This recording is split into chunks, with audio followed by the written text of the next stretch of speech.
Hello friends, இன்றைக்கி ஈஸியாக செய்கிற மொச்சை பாத் பார்க்கலாம்.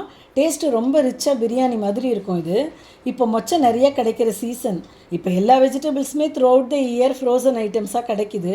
ஆனால் அந்தந்த சீசனில் கிடைக்கிற வெஜிடபிள்ஸை ஃப்ரெஷ்ஷாக சாப்பிட்றச்சே கிடைக்கிற டேஸ்ட்டே தனி தான். சிலர் மொச்சை கேஸ்ட்ரிக் ப்ராப்ளம் இருக்குமோன்னு யூஸ் பண்ண தயங்குவாங்க. ஆனால் இஞ்சி பூண்டெல்லாம் போட்டு இது மாதிரி செய்யறச்சே அந்த மாதிரி ப்ராப்ளம் வராது. இதுக்கு தேவையானது 1 கப்பு மொச்சை, 2 மீடியம் சைஸ் வெங்காயம், 4 பல்லு பூண்டு, சின்ன பீஸ் இஞ்சி, 2 பச்சை மிளகா, 2 மீடியம் சைஸ் தக்காளி. ப்ரெஷர் பேனில் 4 டேபிள் ஸ்பூன் எண்ணெய் விட்டு 2 பிரிஞ்சி இலை, 1 டீஸ்பூன் சீரகம், 1 டீஸ்பூன் சோம்பு போட்டு தாளிச்சுக்கணும். வெங்காயத்தையும் பச்சை மிளகாயும் நீளமாக நறுக்கி போட்டு வதக்கிக்கணும்.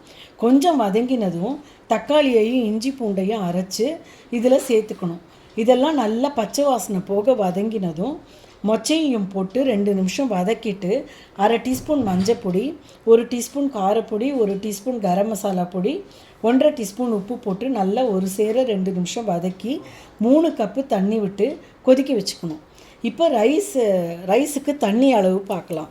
இங்கே நான் யூஸ் பண்ணுறது சாப்பாட்டு புழுங்கரிசி. அரிசியை களைஞ்சி 15 நிமிஷம் ஊற வச்சுருக்கேன். இதுக்கு 1 கப் ரைஸுக்கு 3 கப் தண்ணி சரியாக இருக்கும். நீங்கள் எந்த ரைஸ் யூஸ் பண்ணுறீங்களோ அதுக்கு ஏற்ற மாதிரி அளந்து யூஸ் பண்ணிக்கலாம். எந்த ரைஸாக இருந்தாலும் கலந்த சாதம் பண்ணணுன்னா உதிராக வர்றதுக்காக எந்த ரேஷியோவில் தண்ணி விட்டு எவ்வளோ விசில் வைப்போமோ அதே போல் ஃபாலோ பண்ணிக்கணும். இப்போ தண்ணி கொதித்ததும் அரிசியை போட்டு பேனை மூடி 3 விசில் லோ ஃப்ளேமில் 5 நிமிஷம் வச்சுட்டு ஆஃப் பண்ணிடலாம்.